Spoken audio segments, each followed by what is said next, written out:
right now what we're going to do is we're going to jump into what is the ACE Intrinsic Engagement Support Model.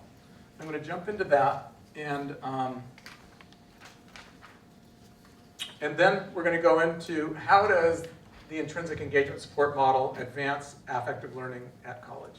Okay, so what we find is that there's certain steps that happen with students to be effective. One is you got to get the students to believe they can do it. If education is not relevant, they're not going to put the effort into making it happen. We call this lighting the fire for learning. Okay, so the first thing that needs to happen, you have no capacity with the student unless they're engaged. Okay, that they believe they can do it. And what we find in the foundation course is the first day you have no real capacity in the classroom. By the end of the day, you start to have it. And the second day, you start to notice there's a capacity building. And the way that you know it is that the students don't want to leave. Okay? Because we first get them involved, they start to connect, you start to see the defenses shifting.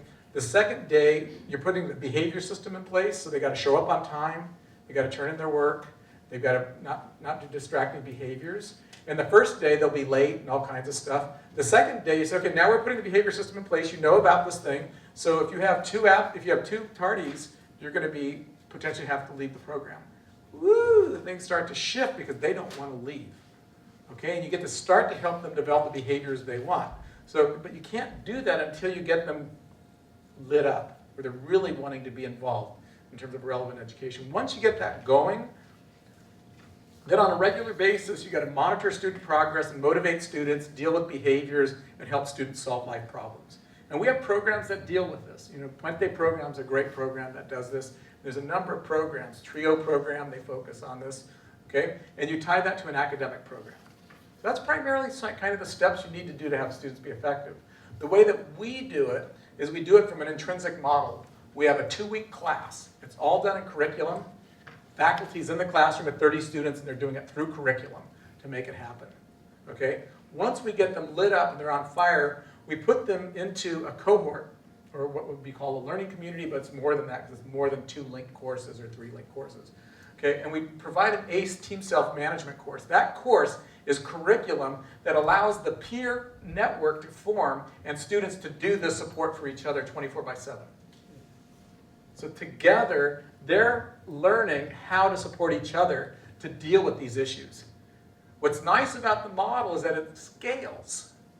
It scales. It means that you can have multiple. We have 250 to 350 students at my college doing this, and it's done in the classroom. So tuition pays for it or state apportionment pays for it. I mean, it's not an external, extrinsic thing. It's internal. And it's done by the students 24/7. And the curriculum allows them to do that. And it's tied to an academic program. So what the cost of it is 3 credits here and 2 credits here. That's it. Okay, and an academic program that can have 8 to 12 credits. Because when these 3 credits are done, it's 2 weeks, it's over, and really the load they're carrying is this. So it could be 10 to 14 credits. We usually do 16.5 credits because you need intensity to get students to transform, we find. So this is the intrinsic student engagement model. It's 2 classes. That's what we've developed. Okay. Now, any questions about that so far? Okay, so we have variations of this model that's been done at multiple colleges. Okay, the first variation is that faculty go into, and in order to teach in the ACE program, you have to go to the FELI. The FELI is the first thing. So if you teach English in our program or math or something, you've got to go through the FELI because you need to know how to work with students from an extrinsic model approach. Because we give you a guidebook, you can bring it in your classroom, you know what's going on with the students. So the first thing that we find colleges doing is that they bring the 5-day Experiential Learning Institute to their college and faculty go through it. Now faculty get a guidebook and they take those exercises right into the classroom. In their English class, their math class, their chemistry class, their physics class, their sociology, their psychology class. They bring the exercises in because they learn how to work affectively with students and how to connect with them deeper and how to create community. Community is the glue, and we give you the means to do that. Okay, so the first way it's adapted is that it's done in every class. So we have, I would say 75 to 80% of the faculty that go through our Experiential Learning Institute do not teach in the ACE program. They just take this experience and these tools and they bring it into their regular classrooms. That's what they do. Yes? This is a face-to-face class? This is an institute for faculty, and it's 5 days long. No, what I'm saying is this process. This process is face-to-face. We're in the process right now of looking at making it online, or what portions of it. It's a research question. How much of this can you do online, and how much of it needs to be face-to-face?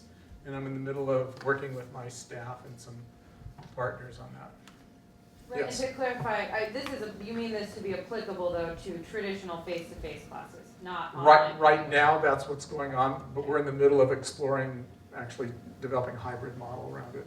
Yes. And what I learned in the family, I immediately started using an online class. You're trying. It's harder, but Right, like in general, I would say with a lot of things, yeah. you're foregrounding cooperation and mostly cooperation online. There must be something else. Great. I'd like to talk to you about what you brought in to online, because that would be helpful in some of the thinking we're doing now. Great. So this is one model. So this is one variation. We have 5 other models of how it's being brought in.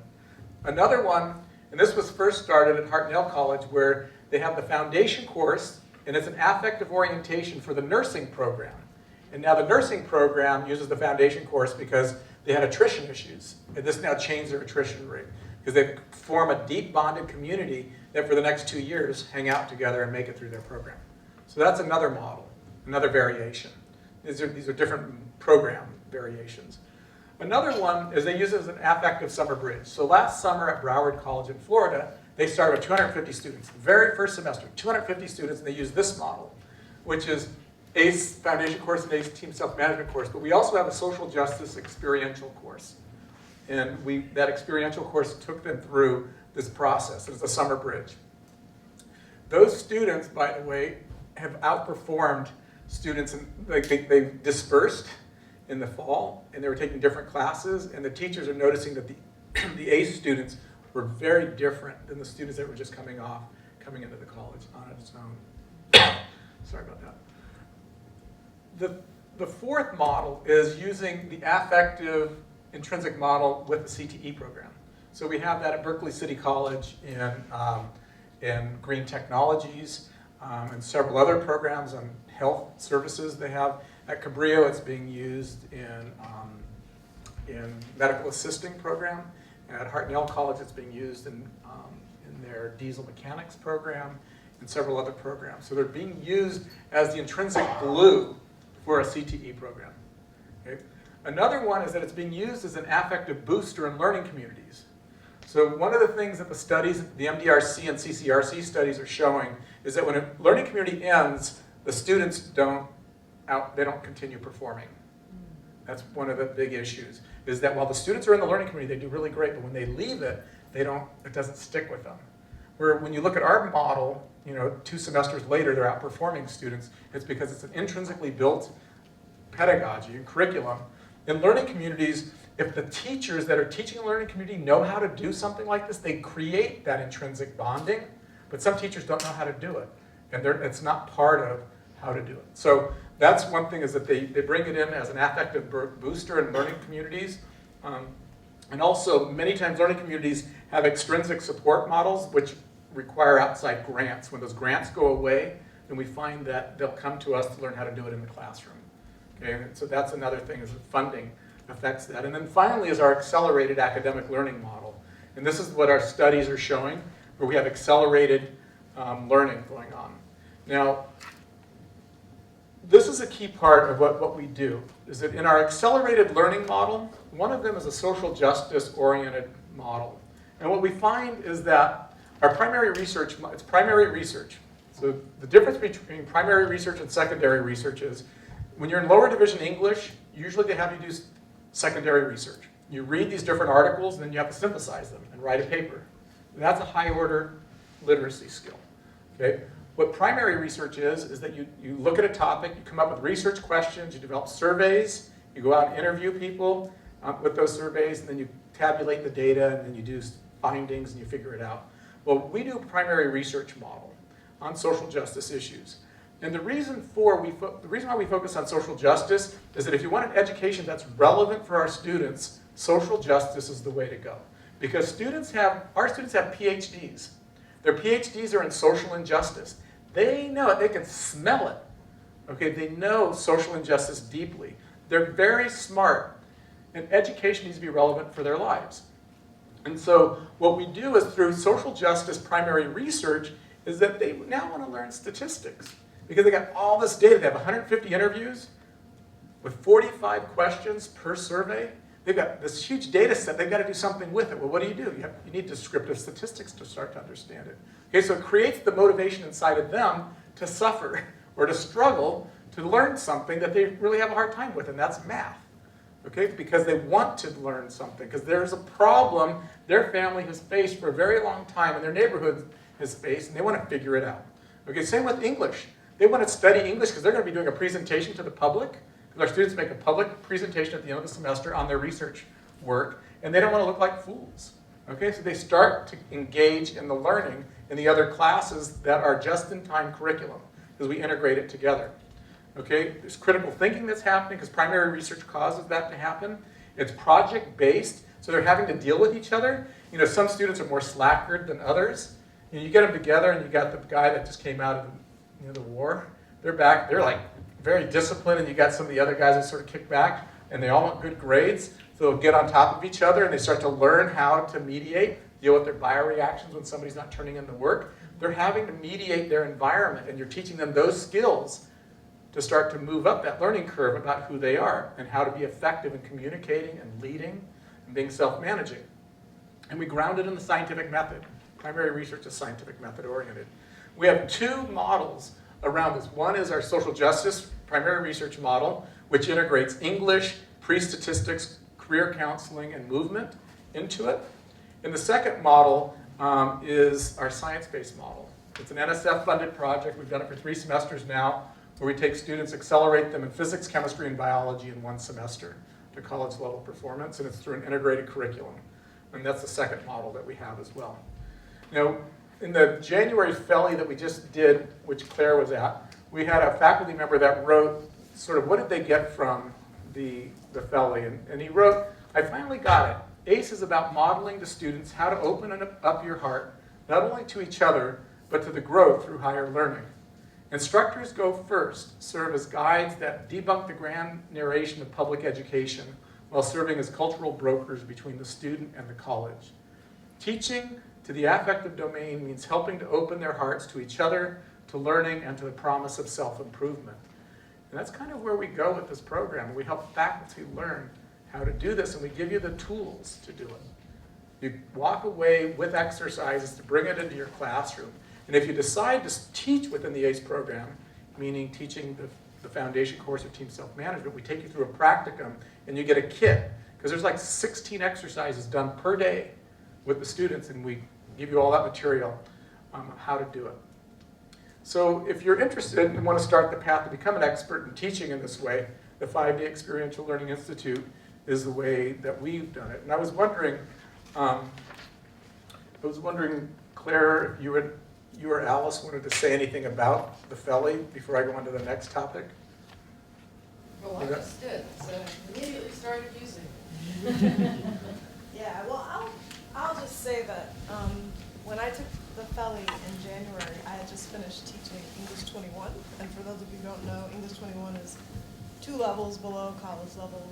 And about half of my students passed with a C or better. So the other half, either they dropped out or they didn't pass, they got a D or whatever. And I was heartbroken, just like heartbroken. And when I participated in the FELI and I got exposure to some of the exercises that students would do in the foundation course, I thought about those students who didn't make it. And I thought about the value that participating in those exercises and being aware of bioreaction and communication and team building and hyper-bonding with their classmates, what a difference that would have made for those students. And so I carry that with me when I encounter this literature again. I think of even students I have now, like, wow, what going through that kind of experience would do for them. Right. And Dale, you've been teaching math for a long time, and you started doing this work with us in 2006. What did you learn? I'm gonna stand up. I started this and got hooked by Diego in 2006, and I've been teaching developmental and all levels of math for 20 years with the same sort of frustrations that you've had. You know, you kill yourself with all these things you've tried, collaborative learning, group work, outside projects, you do all this professional development, and you still lose it. And it just breaks your heart. And when the first time I was in his very first group to go to a fellow, the first group that he trained, because everybody thought it was just Diego. You know, they called it the Diego effect, and so we were supposed to prove it wasn't. Well, indeed, it's not just Diego, it's the curriculum, it's the affective domain. And so I went to this, and basically it laid out my teaching. Like, I was teaching the way I was taught. So I was successful because that's what I knew. And so I realized that I had to approach it in a different way. I really had to approach it in a different way. And in math, you know, how am I going to do the affective learning part? And how am I going to fit all this in? I was able to fit that stuff in and be authentic with my students. Now, I didn't get 90% retention in my classes, but even those that left felt good about their ability to do math, and they would say, you know, I didn't get it this semester, but maybe I'll come back next semester and figure it out. What do you suggest I do? So, I also want to tell you that you are having a felly here, June 10th through 14th, and there's a West LA section, and there are other sections that are open for non-West LA people. So those of you from LACC and the other places, if you're, you know, those will be, they are open for registration on our website, and it's being offered here. It is an intense thing. It's 5 full days, 8:30 to 5. And so you need to plan your life. You can't go off to your office or teach a class in the middle or pick up your kids from childcare or whatever it is you have to do. You have to give up 5 days. But I guarantee you, you will get an incredible, you will feel so much better about yourself and your ability to connect with your students. And you'll have some tools. You'll have some affective domain tools to take back. Because I don't know about you, I had a master's in math, but nobody ever taught me how to teach anything. And I hadn't even heard of the affective domain. I didn't even know what that was. You know, I'm total cognitive. Give me an integral and I can go. But, you know, identifying emotions with students is another different thing. So I encourage you to work your life around to be able to take this opportunity. It is really very valuable. And if you have any questions, I'm here after. Yeah, the other thing, a couple other things about the West Valley. I've been collecting names and signups from people who are interested. So I have that for those of you who are interested. If you want to approach me, you can put your name down. And one thing that I didn't say, besides learning about interacting with students and seeing the exercises and the value of those for the vulnerable students that I've taught, I also saw the value for us interacting with each other as colleagues. Like the communication and team building strategies that are taught in the Felly and also in the foundation course will be one of the things I thought about is, wow, if we got 25 people in a Felly out of West faculty, staff, and administrators, what a big difference that would make. You know, we have a small enough college that just 25 people participating would make an enormous difference. So that's another thing I'm really excited about. So, you know, how does ACE's intrinsic engagement support model advance affective learning? I'm going to answer that, and then I'm going to have you go back and read the things you wrote earlier and have us talk about it, and then we'll close. So, what we do in this model is we take students who know how to survive and persist. They live in very tough environments. You know, this whole idea that our students, you know, they don't know how to persist. They don't have a strength and persistence. That's a bunch of crap. Our students have more persistent strength than most middle-class kids. They've gone through so much. The thing is that they don't know how to translate that into an academic environment. That's our role, is to help them culturally and behaviorally take that strength and transfer it into our program. One of my hypotheses of why we have such good outcomes is that we've helped them translate, and they have a very high strength of persistence and survival. It's just translating that into an academic environment. Okay? So while building these skills and habits through ACE curriculum that promote peer bonding and networking with 24/7 support services, and that's done through the peer network. Okay? They become more effective people and not just more effective students. So our hypothesis is the ACE efficacy hypothesis is that this affective experience addresses 4 areas. One is a coherent sense of self. okay, through development of a personal narrative and physical awareness of themselves. The bioreaction helps them get. So we think that's one of the key things.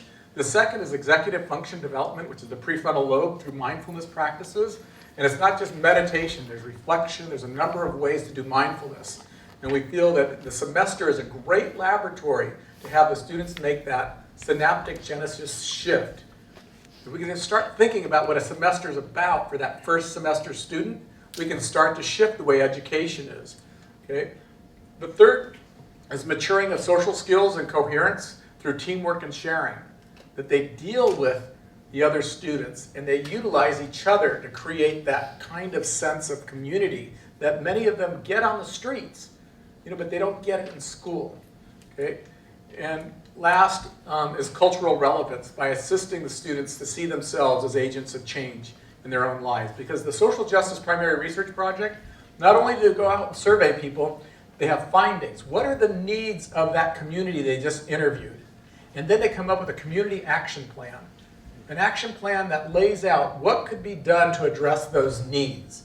That's the beginning formation of student activists. It's the beginning formation of community organizers. And we need to get our students to the point where they're thinking about action and giving them the tools so they can bring about social change that we need.